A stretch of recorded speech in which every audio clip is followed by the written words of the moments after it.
जय हिंद दोस्तों, स्वागत है आप सभी का आपके अपने चैनल एग्जाम पॉइंट में। हम लोग ज्योग्राफी पढ़ रहे हैं घटना चक्र की बुक से। तो हम लोग कल एक लेक्चर पढ़ लिए थे, आज दूसरा हम पढ़ रहे हैं प्रायद्वीपीय पठार से।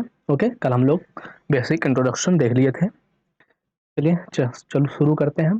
प्रायद्वीपीय पठार सबसे पहले देखेंगे। प्रायद्वीपीय पठार जो है क्या है? प्रायद्वीपीय पठार जो है पुराने क्रिस्टलीय, आग्नेय तथा रूपांतरित शैलों से बना है। पहला क्वेश्चन ये बनता है, प्रायद्वीपीय पठार जो है किससे बना हुआ है? क्रिस्टलीय, आग्नेय तथा रूपांतरित शैलों से। ठीक है, प्रायद्वीपीय पठार जो है क्रिस्टलीय, आग्नेय तथा रूपांतरित शैलों से बना है। अरावली की पहाड़ी जो है गुजरात, राजस्थान, हरियाणा एवं दिल्ली तक फैली हुई है। तो ध्यान देना, अरावली की पहाड़ियां कहाँ तक फैली हुई हैं? गुजरात, राजस्थान, हरियाणा एवं दिल्ली। ओके, आगे बढ़ते हम लोग। इसका निर्माण मतलब जो है इसका निर्माण जो है प्री कैम्ब्रियन काल में हुआ था। कब हुआ था? प्री कैम्ब्रियन काल में। भारत का रूर जो है, भारत का छत जो है किससे बोला जाता है? छोटा नागपुर पठार को। छोटा नागपुर पठार को भारत का रूर बोला जाता है, फिर भारत की छत। ठीक है, ध्यान देना। अजंता की पहाड़ी जो है महाराष्ट्र राज्य के औरंगाबाद जिले में स्थित है। ये क्वेश्चन कई बार आपके एग्जाम में बना है। अजंता की पहाड़ियां कहाँ पे स्थित है? तो महाराष्ट्र राज्य के औरंगाबाद जिले में। ध्यान देना। दक्षिण भारत की सबसे ऊंची चोटी क्या है दोस्तों? अनायमुड़ी है। कई बार आपके एग्जाम में क्वेश्चन बना है। ठीक है, दक्षिण भारत की सबसे ऊंची चोटी कौन सी है? अनायमुड़ी है, जो कि अन्नामलाई पहाड़ी पर स्थित है। ध्यान देना, अन्नामलाई पहाड़ी पर स्थित है और सबसे ऊंची चोटी क्या है? अनायमुड़ी है, दक्षिण भारत की। ध्यान देना। ओके, अब सी देखते हैं हम लोग। उत्तर भारत का विशाल मैदान। उत्तर भारत का विशाल मैदान, उत्तर भारत के विशाल मैदान को सिंधु गंगा का मैदान भी कहा जाता है। ध्यान देना, सिंधु या गंगा का मैदान किसको कहा जाता है? उत्तर भारत के विशाल मैदान को। ओके, उत्तर भारत के विशाल मैदान को सिंधु गंगा का मैदान भी कहा जाता है। उत्तर भारत के विशाल मैदान को विशिष्ट धरातलीय स्वरूप के आधार पर 4 भागों में बांटा गया है। ध्यान देना, उत्तर भारत के विशाल मैदान को विशिष्ट धरातलीय स्वरूप के आधार पर कितने भागों में बांटा गया है? 4 भागों में बांटा गया है। कौन कौन से भाग में? भाबर प्रदेश, बांगर प्रदेश, खादर प्रदेश व तराई प्रदेश। ध्यान देना, कौन कौन से? भाबर प्रदेश, बांगर प्रदेश, खादर प्रदेश व तराई प्रदेश। ध्यान देना। ओके, अब द्वीपीय भाग देखते हैं। द्वीपीय भाग जो है अंडमान एवं निकोबार तथा लक्षद्वीप भारत में 2 द्वीप समूह हैं। भारत में कितने द्वीप समूह हैं दोस्तों? 2 द्वीप समूह हैं। कौन कौन से हैं? अंडमान एवं निकोबार तथा लक्षद्वीप द्वीप समूह। अंडमान एवं निकोबार द्वीप समूह जो है बंगाल की खाड़ी में स्थित है। कहाँ पे स्थित है? बंगाल की खाड़ी में स्थित है। अंडमान और निकोबार द्वीप समूह में कुल 572 आइलैंड है। ध्यान देना दोस्तों, अंडमान और निकोबार द्वीप समूह में, अंडमान और निकोबार द्वीप समूह में कितने आइलैंड है? टोटल 572 है। ध्यान देना, क्वेश्चन आपके एग्जाम में कई बार बना है। अंडमान और निकोबार द्वीप समूह में टोटल कितने आइलैंड है? 572 है। ओके, जिसमें से लगभग 550 द्वीप जो है अंडमान द्वीप समूह में है और लगभग 22 द्वीप जो है निकोबार द्वीप समूह। मतलब जो 572 टोटल आइलैंड है उसमें से 550 आइलैंड कहाँ पे है? अंडमान द्वीप समूह में है और 22 आइलैंड जो है कहाँ पे है? निकोबार द्वीप समूह में। ध्यान देना। ओके, आगे देखते हम लोग। अंडमान द्वीप समूह का सबसे बड़ा जो पत्तन है, जिसको बंदरगाह बोलते हैं, वो पोर्ट ब्लेयर है। पोर्ट ब्लेयर जो है दक्षिणी अंडमान की राजधानी भी है। ध्यान देना, दक्षिणी सॉरी पोर्ट ब्लेयर जो है अंडमान निकोबार द्वीप समूह की राजधानी है। ठीक है, ध्यान देना, अंडमान द्वीप समूह का सबसे बड़ा जो बंदरगाह है पोर्ट ब्लेयर है। ध्यान देना, और पोर्ट ब्लेयर कहाँ पे है? दक्षिणी अंडमान में है, ये ध्यान देना। ओके, लक्षद्वीप द्वीप समूह अरब सागर में स्थित है। लक्षद्वीप द्वीप समूह जो है वो अरब सागर में स्थित है और लक्षद्वीप द्वीप समूह में टोटल 36 द्वीपों का समूह, मतलब लक्षद्वीप द्वीप समूह में टोटल 36 आइलैंड है। ध्यान देना, और अंडमान और निकोबार द्वीप समूह में टोटल 572 आइलैंड है। ठीक है, ध्यान देना। 8 डिग्री चैनल जो है मालदीव व मिनिकॉय को अलग करता है। ध्यान देना, 8 डिग्री चैनल किसको अलग करता है? मालदीव व मिनिकॉय को अलग करता है। 10 डिग्री चैनल जो है लघु अंडमान और कार निकोबार को अलग करता है।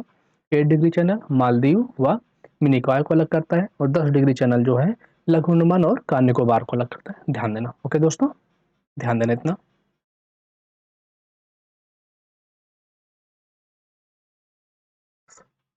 मालदीव व मिनिकॉय को कौन अलग करता है दोस्तों? 8 डिग्री चैनल। लघु अंडमान और कार निकोबार को कौन अलग करता है दोस्तों? 10 डिग्री चैनल। ध्यान देना। ओके, आगे बढ़ते हैं हम लोग। अब देखते हैं अपवाह तंत्र देखेंगे। अपना अगला टॉपिक क्या है? अपवाह तंत्र। गंगा नदी बांग्लादेश में पद्मा नाम से बहती। ध्यान देना, गंगा नदी को बांग्लादेश में किस नाम से जाना जाता है? पद्मा नदी से। ठीक है, ब्रह्मपुत्र नदी को तिब्बत में सांगपो और बांग्लादेश में जमुना कहते हैं। ध्यान देना, ब्रह्मपुत्र नदी को तिब्बत में क्या बोलते हैं? सांगपो बोलते हैं, और बांग्लादेश में क्या बोलते हैं? जमुना बोलते हैं। जबकि गंगा नदी को बांग्लादेश में क्या बोलते हैं? पद्मा बोलते हैं। ध्यान देना। सबसे बड़ा नदी द्वीप क्या है दोस्तों? माजुली द्वीप है, जो कि कहाँ पे है? असम में है। सबसे बड़ा नदी द्वीप माजुली द्वीप है, माजुली द्वीप, जो कि कहाँ पे? असम में है, ब्रह्मपुत्र नदी पर अवस्थित है। ध्यान देना, सबसे बड़ा नदी द्वीप माजुली द्वीप है, असम में अवस्थित है और ब्रह्मपुत्र नदी पर है। ध्यान देना। अब प्रायद्वीपीय नदियां देखते हैं। प्रायद्वीपीय नदियां नर्मदा और ताप्ती जो है पश्चिम की तरफ प्रवाहित होती हैं। ध्यान देना दोस्तों, आपके एग्जाम में कई बार क्वेश्चन बनता है, नर्मदा और ताप्ती किस दिशा में प्रवाहित होती हैं? ये पश्चिम की तरफ प्रवाहित होती हैं। ये दोनों नदियां एस्चुरी बनाती, ध्यान, ये दोनों नदियां क्या बनाती हैं? एस्चुरी बनाती हैं। क्षिप्रा नदी के किनारे उज्जैन का विख्यात महाकालेश्वर मंदिर है। ध्यान देना, उज्जैन का विख्यात महाकालेश्वर मंदिर किस नदी के किनारे है? क्षिप्रा नदी के किनारे है, जहाँ प्रति 12वें वर्ष कुंभ मेला लगता है। ध्यान देना, उज्जैन में कुंभ मेला लगता है, और ये कहाँ पे लगता है? महाकालेश्वर मंदिर में। और महाकालेश्वर मंदिर जो है क्षिप्रा नदी के किनारे है, और किस स्टेट में है? उज्जैन में है। ध्यान देना, उज्जैन में है, मतलब उज्जैन कहाँ पे है? मध्य प्रदेश में ना, उज्जैन में है। ओके। प्रायद्वीपीय नदियों की लंबाई के अनुसार घटनाक्रम क्या है? सबसे बड़ी, मतलब प्रायद्वीपीय नदियों के लंबाई के अनुसार अगर घटनाक्रम देखेंगे, सबसे बड़ी नदी प्रायद्वीपीय नदी कौन सी है? गोदावरी है, उसके बाद कृष्णा है, फिर नर्मदा है, फिर महानदी है, फिर कावेरी है, फिर ताप्ती है। ध्यान देना, प्रायद्वीपीय नदियों में सबसे लंबी नदी कौन सी है? मतलब सबसे लंबी नदी कौन सी है? गोदावरी है। उसके बाद कौन सी है? कृष्णा है, फिर नर्मदा है, फिर महानदी है, फिर कावेरी है, फिर ताप्ती है। ध्यान देना, गोदावरी, कृष्णा, नर्मदा, महानदी, कावेरी और ताप्ती, मतलब कुल मिला के सबसे बड़ी नदी गोदावरी है, और सबसे छोटी नदी ताप्ती है प्रायद्वीपीय नदियों में। ओके, ध्यान देना। अब भारत की नदियां देखते हैं, उनकी लंबाई देखेंगे और उनका मुहाना कहाँ पे, मतलब कहाँ जाके गिरते हैं और कहाँ से निकलती हैं। ओके, सबसे पहले देखो दोस्तों, सिंधु सिंधु नदी। सिंधु नदी कहाँ से निकलती है? तिब्बत में मानसरोवर झील के पास बोखरचू के निकट एक हिमनद से निकलती है। सिंधु नदी कहाँ से निकलती है दोस्तों? तिब्बत में मानसरोवर झील है, उसके पास एक बोखरचू हिमनद है, उसके पास निकलती है। सिंधु नदी की टोटल लंबाई कितनी दोस्तों? 2880 किलोमीटर है। भारत में इसकी लंबाई कितनी है? 11 से 14 किलोमीटर है। और ये कहाँ पे खत्म होती, मतलब कहाँ पे है? इसका मुहाना कहाँ है? तो अरब सागर में गिरती है। ध्यान देना, निकलती कहाँ से है? मानसरोवर झील से निकलती है, और गिरती कहाँ पे है? अरब सागर में। ओके, ध्यान देना। चिनाब नदी जो है लाहौल जनपद, जो कि हिमाचल प्रदेश में है, वहां से बड़ा लाचा दर्रा के निकट से निकलती है। चिनाब नदी जो है लाहौल जनपद में है। लाहौल जनपद कहाँ पे दोस्तों? हिमाचल प्रदेश में है। वहां पे एक बड़ा लाचा दर्रा है, उसके निकट से चिनाब नदी निकलती है। इसकी टोटल लंबाई 1180 किलोमीटर है, और ये सतलज नदी में जाके मिल जाती है। इसका मुहाना कहाँ पे है? सतलज नदी में। ओके। रावी नदी कांगड़ा जिले के रोहतांग दर्रे के समीप से निकलती है। रावी नदी कहाँ से निकलती है दोस्तों? कांगड़ा जिले के रोहतांग दर्रे से। इसकी टोटल लंबाई 725 किलोमीटर है, और ये चिनाब नदी में जाके मिल जाती है। झेलम नदी जो है पीर पंजाल पर्वत पर स्थित वेरीनाग झरने से निकलती है। ओके, झेलम नदी कहाँ से निकलती है दोस्तों? पीर पंजाल पर्वत पर स्थित वेरीनाग झरने से निकलती है। ओके, इसकी लंबाई कितनी है? 724 किलोमीटर है। यह भी चिनाब नदी में जाके मिल जाती है। ब्यास नदी जो है रोहतांग दर्रे के समीप ब्यासकुंड से निकलती है, जो कि 4000 मीटर की ऊंचाई पर है। ध्यान देना, ब्यास नदी रोहतांग दर्रे के समीप ब्यासकुंड से 4000 मीटर की ऊंचाई पर से निकलती है। इसकी टोटल लंबाई 470 किलोमीटर है। ये हरके, जो कि कपूरथला में है, उसके समीप जो है सतलज नदी में जाके मिल जाती है। ब्यास नदी कहाँ मिलती है दोस्तों? हरके में मिलती है। हरके कहाँ पे? कपूरथला में है, उसके समीप जो है सतलज नदी में जाके मिलती है। ब्यास नदी सतलज नदी में जाके मिल जाती है। ध्यान देना, सतलज नदी जो है ये भी मानसरोवर झील के समीप स्थित राक्षसताल से निकलती है। ध्यान देना, सतलज नदी भी कहाँ से निकलती है? मानसरोवर झील के समीप से एक राक्षसताल से निकलती है।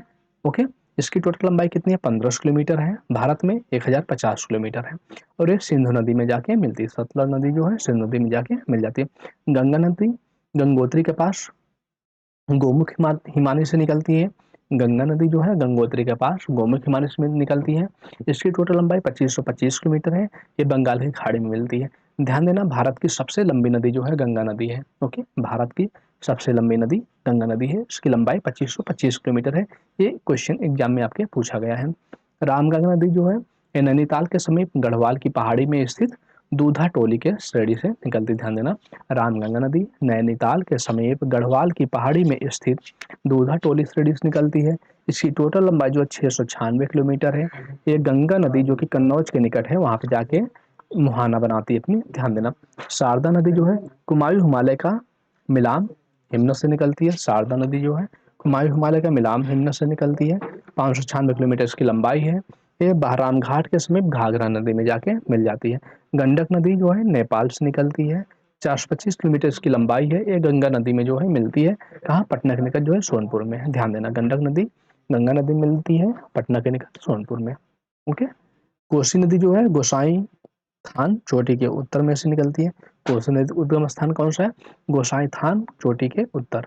730 किलोमीटर इसकी लंबाई है। गंगा नदी में जाके मिलती है। यमुना नदी बंदरपूछ के पश्चिमी ढाल पर स्थित यमुनोत्री हिमालय से निकलती है। यमुना नदी कहाँ से निकलती है दोस्तों? बंदरपूछ के पश्चिमी ढाल पर स्थित यमुनोत्री हिमालय से। इसकी लंबाई कितनी है? 1384 किलोमीटर है। और ये गंगा नदी प्रयागराज में जाके मिलती है, मतलब प्रयागराज में मिलती है गंगा नदी में। चंबल नदी जो है मध्य प्रदेश के मालवा पठार के महू के निकट से निकलती है। चंबल नदी का उद्गम स्थान कहाँ से है दोस्तों? मध्य प्रदेश के मालवा पठार के महू के निकट। 965 किलोमीटर की लंबाई है और यमुना नदी में मिलती है इटावा में। ओके, ध्यान देना। आगे बेतवा नदी देखते हैं। मध्य प्रदेश के रायसेन जिले के विंध्याचल पर्वत से निकलती है। बेतवा नदी कहाँ से निकलती है दोस्तों? मध्य प्रदेश के रायसेन जिले के विंध्याचल पर्वत से। 590 किलोमीटर की लंबाई है। ये यमुना नदी में मिलती है बेतवा नदी हमीरपुर में। ओके, ध्यान देना। सोन नदी जो है अमरकंटक की पहाड़ियों से निकलती है। कहाँ से निकलती है? अमरकंटक की पहाड़ियों से। कई बार क्वेश्चन आपके एग्जाम में बना है। सोन नदी कहाँ से निकलती है? अमरकंटक की पहाड़ियों से निकलती है। 780 किलोमीटर की लंबाई है और ये गंगा नदी में मिलती है पटना में। ओके। ब्रह्मपुत्र नदी जो है तिब्बत की मानसरोवर झील के निकट आंग आंगसी हिमालय से निकलती है। 29 किलोमीटर की लंबाई है और जो है बंगाल की खाड़ी में जाके मिलती है। ब्रह्मपुत्र नदी को बंगाल में क्या बंगाल खाड़ी में जाके मिलती है। ठीक है, ध्यान देना। और इसको बांग्लादेश में ब्रह्मपुत्र नदी को पद्मक नाम से जाना जाता है। ओके, 9 और भारत में 916 किलोमीटर लंबी है ब्रह्मपुत्र नदी। नर्मदा नदी जो है विंध्याचल पर्वत श्रेणियों में स्थित अमरकंटक पठार से निकलती है। नर्मदा नदी कहाँ से निकलती है दोस्तों? विंध्याचल पर्वत श्रेणियों में स्थित अमरकंटक पठार से। 1312 किलोमीटर नर्मदा नदी की लंबाई है और एक खंभात की खाड़ी में जाके मिलती है, मतलब इसका मुहाना कहाँ पे है? खंभात की खाड़ी में। ताप्ती नदी जो है बैतूल जिले के मुल्ताई से निकलती है। ये कहाँ? मध्य प्रदेश में है। ताप्ती नदी मध्य प्रदेश में निकलती है बैतूल जिले के मुल्ताई से। 724 किलोमीटर की लंबाई है। सूरत के निकट जो है खंभात की खाड़ी में ताप्ती नदी का भी मुहाना बनता है। ओके, तो सूरत के निकट खंभात की खाड़ी में ताप्ती नदी जो है मिल जाती है। ओके, खंभात खाड़ी में। माही नदी जो है ये विंध्यन पर्वतीय क्षेत्र में धार जिला जो कि मध्य प्रदेश में है वहां से निकलती है। 583 किलोमीटर की लंबाई है। खंभात की खाड़ी में भी अपना मुहाना बनाती है। लूनी नदी जो है अजमेर में निकलती है। अजमेर राजस्थान में पश्चिमी अरावली पर्वत से निकलती है। लूनी नदी जो है अजमेर राजस्थान में पश्चिमी अरावली पर्वत से निकलती है। 511 किलोमीटर की लंबाई है और पचकरण में मिल जाती है। महानदी जो है छत्तीसगढ़ के धमतरी जिले में सिहावा के समीप से निकलती है। महानदी कहाँ से निकलती है दोस्तों? ये धमतरी जिले में निकलती है, सिहावा के समीप। ये छत्तीसगढ़ में है। 851 किलोमीटर की लंबाई है। बंगाल की खाड़ी में जो है ये जाके अपना मुहाना बनाती है महानदी। क्षिप्रा नदी जो है कंकरी बरडी पहाड़ी इंदौर से निकलती है। 210 किलोमीटर की लंबाई है। चंबल नदी में इसका मुहाना बनता है। साबरमती नदी जो है अरावली पर्वत उदयपुर से निकलती है। 371 किलोमीटर की लंबाई है। खंभात की खाड़ी में इसका मुहाना बनता है। बनास नदी जो है खमनोर की पहाड़ी अरावली पर्वत राजसमंद जिला से निकलती है। 512 किलोमीटर की लंबाई है। चंबल नदी में इसका मुहाना बनता है। कृष्णा नदी महाबलेश्वर महाराष्ट्र के समीप पश्चिमी घाट से निकलती है। ये इंपॉर्टेंट दोस्तों, ध्यान देना। कृष्णा नदी कहाँ से निकलती है? महाबलेश्वर से निकलती है, जो कि महाबलेश्वर महाराष्ट्र में है। ओके, उसके समीप पश्चिमी घाट से निकलती है। 14 किलोमीटर कृष्णा नदी की लंबाई है। बंगाल की खाड़ी में अपना मुहाना बनाती है। कावेरी नदी ब्रह्मगिर की पहाड़ियों से निकलती है कर्नाटक में के कुर्ग जिले में। कावेरी नदी जो है ब्रह्मगिर पहाड़ी कर्नाटक के कुर्ग जिले से निकलती है। 8 किलोमीटर की लंबाई है। बंगाल की खाड़ी में इसका मुहाना बनता है। ओके, ध्यान देना। आगे गोदावरी नदी ये नासिक से निकलती है। नासिक महाराष्ट्र के निकट त्र्यंबकेश्वर से। ठीक है, त्र्यंबकेश्वर। ओके, गोदावरी नदी 1465 किलोमीटर की लंबाई है। बंगाल की खाड़ी में इसका मुहाना बनता है। तुंगभद्रा नदी जो है कर्नाटक के पश्चिमी घाट पहाड़ की गंगा मूल चोटी से तुंगा तथा समीप में ही कादुर से भद्रा नदी का उद्गम है। ध्यान देना, तुंगभद्रा कर्नाटक के पश्चिमी घाट पहाड़ की गंगा मूल चोटी से तुंगभद्रा मतलब मिलके है। कर्नाटक के पश्चिमी घाट पहाड़ की गंगा मूल चोटी से तुंगा निकलती है और समीप में ही कादूर से भद्रका नदी का उद्गम है। दोनों मिलकर तुंगभद्रा बनती है। ओके, 531 किलोमीटर इनकी लंबाई है और ये कृष्णा नदी में अपना मुहाना बनाती है। ओके, ध्यान देना। पेन्नार नदी नंदी श्रेणी के चेन्ना केशवा पहाड़ी जो कि कर्नाटक में वहां से निकलती है। पेन्नार नदी कहाँ से निकलती है? नंदी श्रेणी के चेन्ना केशवा पहाड़ी से जो कि कर्नाटक में है। 597 किलोमीटर की लंबाई है। बंगाल की खाड़ी में इनका मुहाना बनता है। पेरियार नदी शिवगिरी चोटी के वन क्षेत्र से निकलती है। ये कहाँ पे है? केरल में है। शिवगिरी चोटी के वन क्षेत्र से, ये केरल में है। 244 किलोमीटर की लंबाई है। अरब सागर में मुहाना बनाती है। हुगली नदी या गंगा की एक शाखा है जो धुलिया जो कि पश्चिम बंगाल में है के समीप जो है दक्षिण में गंगा से अलग होती है। हुगली नदी जो है गंगा से अलग होती है दक्षिण में। 260 किलोमीटर लंबाई है। बंगाल खाड़ी में इसका मुहाना बनता है। ध्यान देना। ओके, ठीक दोस्तों, थैंक यू। इसके आगे कल पढ़ेंगे। कल हम लोग नदियों के किनारे प्रमुख शहर ये पढ़ेंगे। आज के लिए बस इतना ही। तब तक के लिए टेक केयर, बाय।